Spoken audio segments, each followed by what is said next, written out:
Bismillahirrahmanirrahim. Assalamualaikum warahmatullahi wabarakatuh. Saya ucapkan selamat datang dan terima kasih kepada Bapak Ahmad selaku dosen saya yang telah memberikan tugas terkait mewujudkan Indonesia Emas 2020-2045 dari sudut pandang ilmu komunikasi. Sebelumnya, perkenalkan di sini saya Deli Akhira, salah satu mahasiswa Prodi Ilmu Komunikasi di Universitas Indonesia Membangun dengan NIM 121123120034. Di sini saya semester 4 dan akan menjelaskan terkait makalah eh, buatan saya.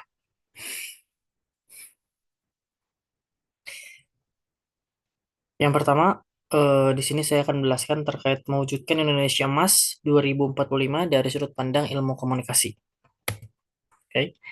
Tentunya puji syukur penulis, saya panjatkan kehadirat Tuhan Yang Maha Esa karena atas limpahan rahmat dan karunia-Nya, makalah yang berjudul Mewujudkan Indonesia Emas 2045 dari sudut pandang ilmu komunikasi telah selesai dengan baik. Tentunya saya selesaikan.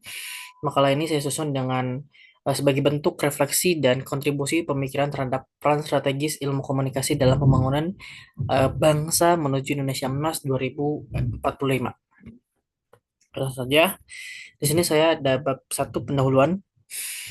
Indonesia telah menetapkan visi untuk menjadi negara maju dan sejahtera pada tahun 2045 yang dikenal sebagai Indonesia Emas 2045.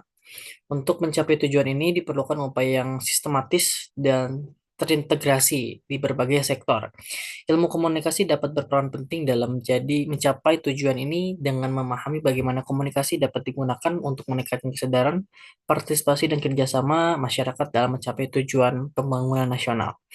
Kemajuan suatu bangsa tidak dapat terwujud tentunya hanya melalui pembangunan fisik semata, melainkan harus dibarengi dengan komunikasi efektif, partisipasif, dan inklusif. Komunikasi yang baik dapat mempercepat penyebaran informasi, membangun kesadaran kolektif, memperkuat kolaborasi lintas sektor, serta menumbuhkan kepercayaan publik terhadap program-program pembangunan. Sebaliknya, miskomunikasi, hoax, dan rendahnya literasi media dapat menjadi hambatan terus bagi tercapainya tujuan besar ini. Setiap sektor menjadi pilar Indonesia Emas, mulai dari sektor ekonomi, pendidikan, kesehatan, teknologi, lingkungan, hingga kepemimpinan global. Saya membutuhkan pendekatan komunikasi yang tepat ya, misalnya edukasi publik tentang literasi keuangan, promosi gaya hidup sehat, kampanye kesadaran lingkungan, hingga diplomasi digital untuk memperkuat citra Indonesia di mata dunia.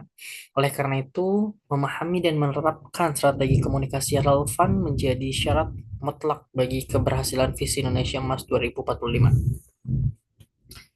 Melalui kajian ini, saya akan dianalisis bagaimana ilmu komunikasi dapat berkontribusi secara nyata dalam mendukung tujuh aspek utama yang tadi saya sebutkan dalam pembangunan menuju Indonesia Emas 2045.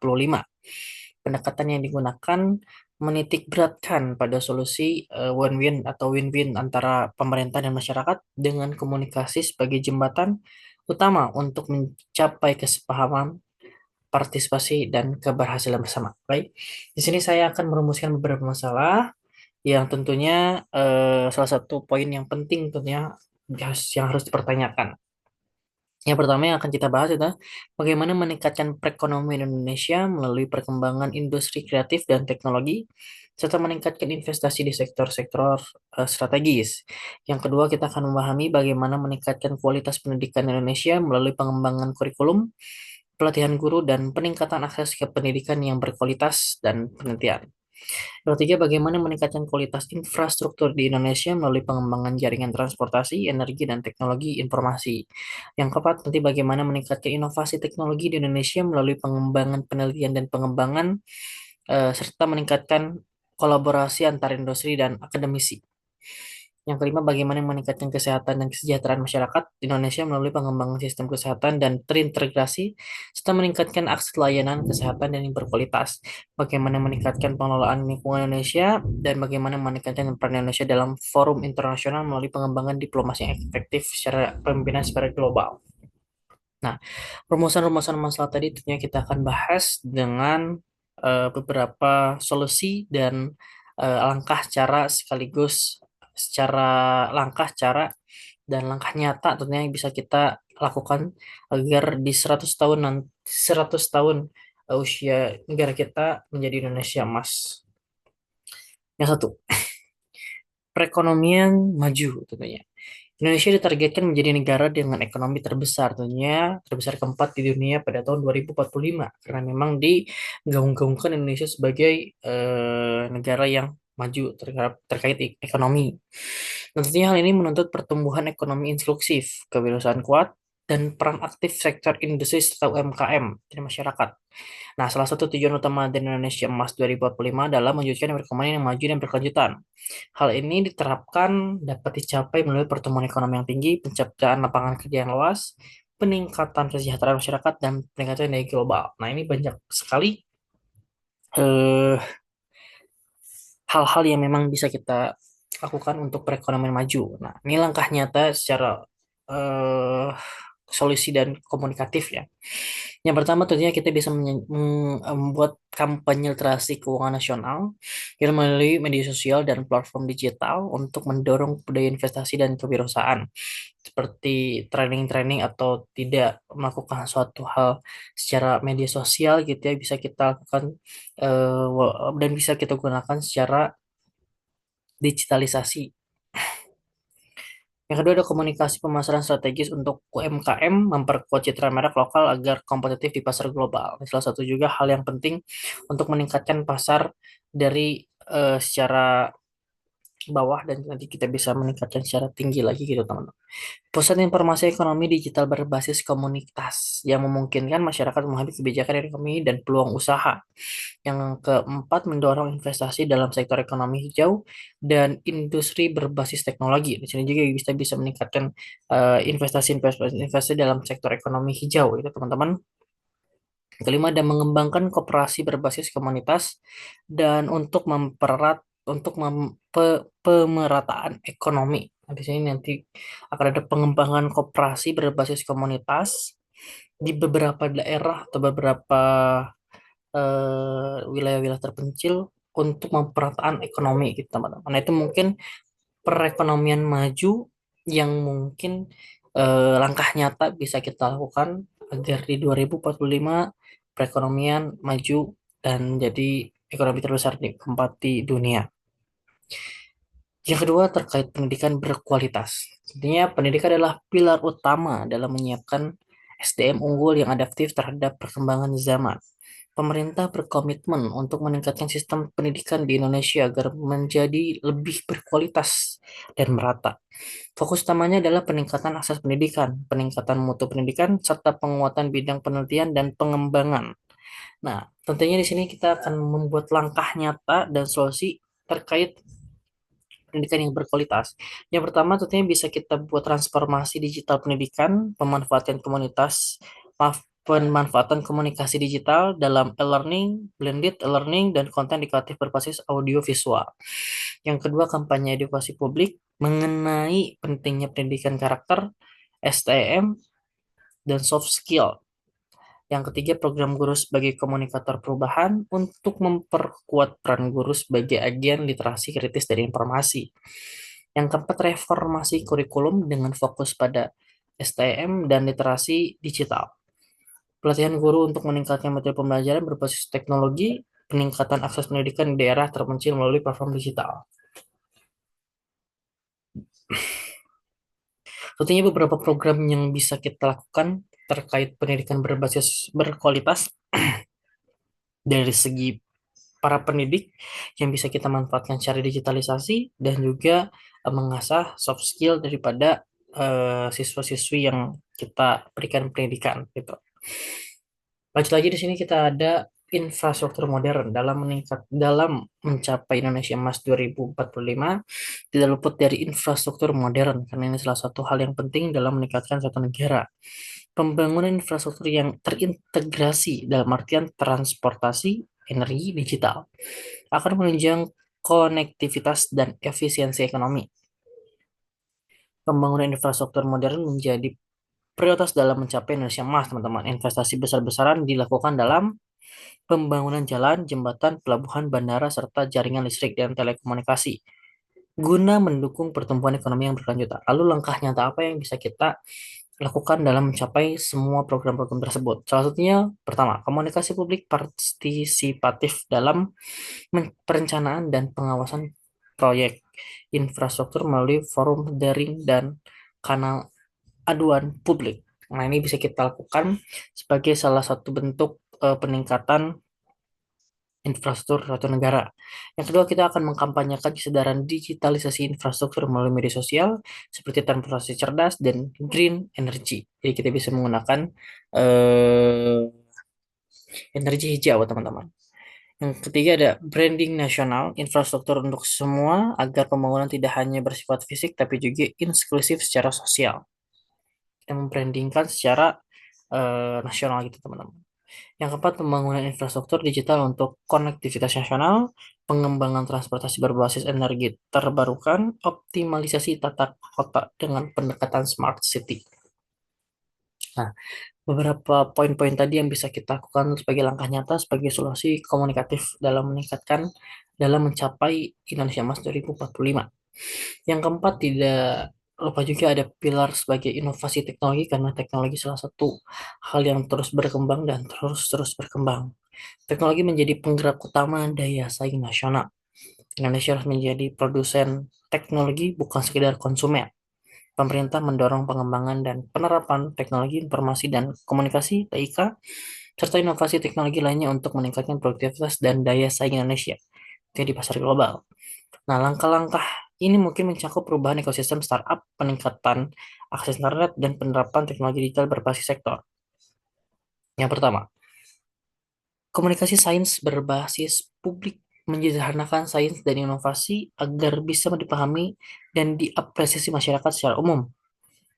Gerakan Nasional Inovasi Anak Bangsa melalui media sosial, podcast, dan film dokumenter untuk mendukung peneliti muda dan startup teknologi. Ini bisa kita kembangkan agar setiap hal yang kita lakukan terdengar dan terlihat di seluruh dunia. Kolaborasi triple helix pemerintah, industri, dan universitas. Ini adalah salah satu hal yang unik, teman-teman, ya, dengan komunikasi terbuka dan transparan. Itu saling melengkapi satu sama lain. Yang keempat, investasi dalam penelitian dan pengembangan AI serta big data.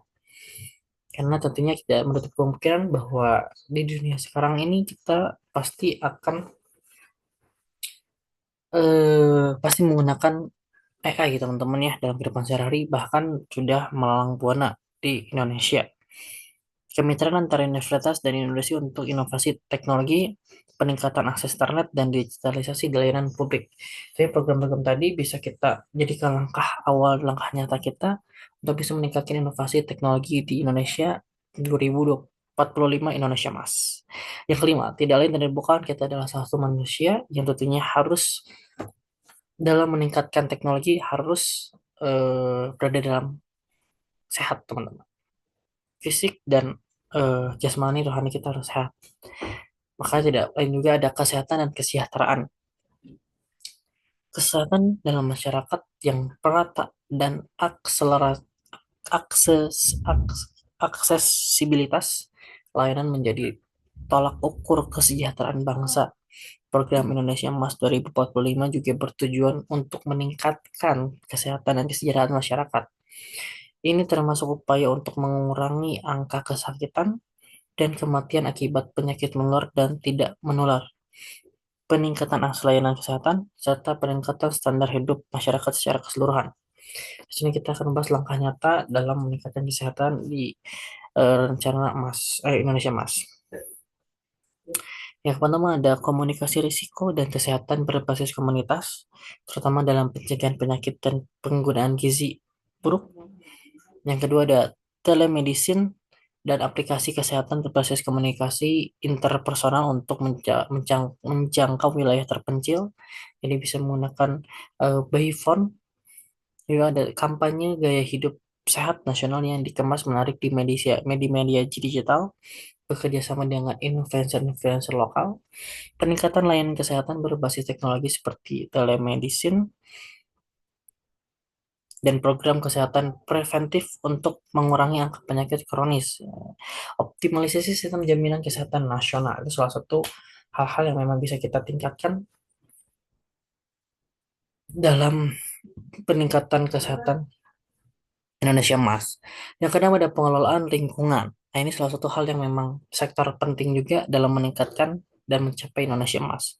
Indonesia sebagai negara mega biodiversitas memiliki tanggung jawab global, teman-teman, untuk menjaga lingkungan hidup. Pemerintah berkomitmen untuk melakukan pengembangan yang berkelanjutan dan dengan memperhatikan perlindungan lingkungan. Ini mencakup pengelolaan sumber daya alam yang berkelanjutan, peningkatan konservasi lingkungan, dan penggaulan dan penanggulangan perubahan iklim. Yang pertama, kita bisa menggunakan implementasi kebijakan ekonomi hijau dan energi terbarukan. Yang kedua, penguatan regulasi terhadap industri yang mencemari lingkungan. Yang ketiga, ada peningkatan partisipasi masyarakat dalam program daur ulang dan konservasi. Yang keempat, ada eco communication campaign yang menjadikan masyarakat subjek komunikasi, bukan objek kampanye. Sistem komunikasi darurat dan mitigasi bencana berbasis digital di daerah rawan. Itu juga branding produk ramah lingkungan lokal dengan pendekatan naratif atau storytelling agar lebih menyentuh hati konsumen, teman-teman. Nah, yang terakhir tentunya untuk mencapai Indonesia Emas 2045 tidak lain tidak bukan adalah kepemimpinan global, yaitu Indonesia harus mengambil peran aktif dalam diplomasi internasional, terutama di bidang ekonomi, iklim, dan perdamaian. Melalui Indonesia Emas 2045, Indonesia berambisi untuk menjadi pemimpin regional dan global dalam berbagai bidang, termasuk ekonomi, politik, dan isu-isu lingkungan. Hal ini diharapkan dapat meningkatkan peran Indonesia dalam menjaga perdamaian dan keagamaan dan keamanan dunia serta memperjuangkan kepentingan bangsa-bangsa berkembang. Nah, ini salah satu hal yang sangat luar biasa berat, teman-teman ya. Jadi kita akan menggunakan beberapa langkah nyata untuk bisa mencapai semua keinginan tersebut. Salah satunya dengan diplomasi digital atau digital diplomasi untuk memperluas jangkauan diplomasi Indonesia ke masyarakat global. Itu ada pelatihan komunikasi lintas budaya bagi diplomat, pelajar luar negeri, dan pelaku ekonomi kreatif. Yang ketiga ada penguatan citra nasional, national branding, melalui film, musik, olahraga, dan budaya pop yang dikomunikasikan secara konsisten, teman-teman. Yang keempat ada peningkatan peran Indonesia dalam organisasi internasional. Yang kelima ada penguatan kebijakan luar negeri berbasis ekonomi dan teknologi dan pengembangan sumber daya manusia yang yang kompetitif dan di tingkat global melalui pendidikan dan pelatihan. Tujuh sektor eh, tadi yang sudah saya jelaskan adalah salah satu adalah hal yang memang berperan penting dalam mencapai Indonesia Emas 2045 atau 100 tahunnya negara Indonesia tercinta kita. Kesimpulannya teman-teman sekalian, saya sebagai salah satu jurusan prodi ilmu komunikasi, komunikasi adalah jantung dari semua transformasi menuju Indonesia Emas 2045. Tanpa komunikasi yang strategis, inklusif, dan humanis, semua target pembangunan dari ekonomi pendidikan, teknologi hingga diplomasi akan berjalan timpang. Dalam era digital ini, komunikasi bukan sekedar penyampaian pesan, tapi jembatan partisipasi dalam perubahan budaya dan medium pemberdayaan. Melalui pendekatan komunikasi publik, interpersonal, pemasaran, hingga komunikasi digital, Indonesia tentunya dapat memastikan bahwa seluruh lapisan masyarakat tidak hanya menjadi penerima informasi, tapi aktor aktif dalam proses perubahan. Dari semua aspek di atas, tentunya terlihat jelas bahwa komunikasi tidak hanya menjadi pelengkap pembangunan, tetapi fondasi yang menentukan keberhasilan transformasi menuju Indonesia Emas 2045. Komunikasi yang efektif, partisipatif, dan humanis mampu menciptakan rasa memiliki di masyarakat, membangun kepercayaan serta memperkuat kerjasama antar sektor dalam kehidupan sehari-hari. Ini bisa diwujudkan dengan langkah kecil, membagikan informasi edukatif, diskusi komunitas. Komunikasi yang baik adalah komunikasi yang menghidupkan hubungan antar manusia, menjembatani kesenjangan, dan menyentuh hati. Dengan komunikasi sebagai roh pembangunan, Indonesia bukan hanya akan tumbuh sebagai negara besar, tetapi juga bangsa yang beradab, inklusif, dan berdaya. Nah, teman-teman sekalian, saran Indonesia Emas 2045 bukan hanya tentang menjadi negara besar dalam angka dan data. Ia adalah cita-cita yang hidup yang harus dirasakan oleh setiap warga, dari desa hingga kota, dari ruang kelas hingga pasar rakyat. Untuk mencapainya, kita tidak cukup hanya membangun jalan, gedung, atau sistem digital. Kita juga harus membangun jembatan hati melalui melalui komunikasi yang manusiawi, yang mendengar sebelum berbicara, yang merangkul sebelum mengatur. Pemerintah perlu membuka ruang dialog yang lebih luas, bukan sekedar menyampaikan tapi juga mendengarkan. Dengarkan suara petani ladi ladang, guru di pedalaman, ibu rumah tangga di pelosok, hingga anak muda yang berjuang membangun negara lewat media sosial dan inovasi teknologi. Yang kedua, pelaku komunikasi harus menghadirkan narasi yang memanusiakan, cerita yang membangkitkan harapan, yang membuat orang merasa saya bagian dari perubahan ini, bukan hanya penonton. Yang ketiga, literasi digital dan media juga harus menjadi gerakan bersama. Kita harus pastikan masyarakat tidak hanya bisa mengakses informasi, tapi juga paham, kritis, dan bijak menggunakannya. Libatkanlah generasi muda dalam bukan hanya sebagai pendengar, tapi sebagai penggerak. Beri mereka ruang untuk berkreasi, tantang mereka untuk dengan masalah nyata, dan dampingi mereka dengan komunikasi yang jujur, terbuka, dan penuh empati. Dan akhirnya, mari kita mulai semua ini dengan menghargai nilai-nilai lokal dan budaya kita sendiri. Gunakan bahasa yang mereka pahami, simbol yang mereka kenal, dan cara yang membuat mereka merasa dihargai. Karena membangun Indonesia bukan sekedar membangun fisik, tetapi membangun rasa. Rasa memiliki, rasa kepercayaan, rasa dipercaya, dan rasa ingin berjuang bersama. Mari wujudkan Indonesia Emas 2045 bukan hanya sekedar dengan rencana besar, tapi juga dengan komunikasi yang menghidupkan harapan, mempersatukan perbedaan, dan menggerakkan semua dari hati ke hati. Baik teman-teman sekalian, itulah makalah yang sudah saya buat terkait peran Indonesia, maaf, mewujudkan Indonesia Emas 2045 dari sudut pandang ilmu komunikasi. Semoga apa yang saya sampaikan bermanfaat dan semoga teman-teman sekalian selalu diberikan kemudahan kelancaran dalam menjalankan semua aktivitasnya dan semoga kita sama-sama berjuang dalam meningkatkan Indonesia Emas. Terima kasih. Wassalamualaikum warahmatullahi wabarakatuh.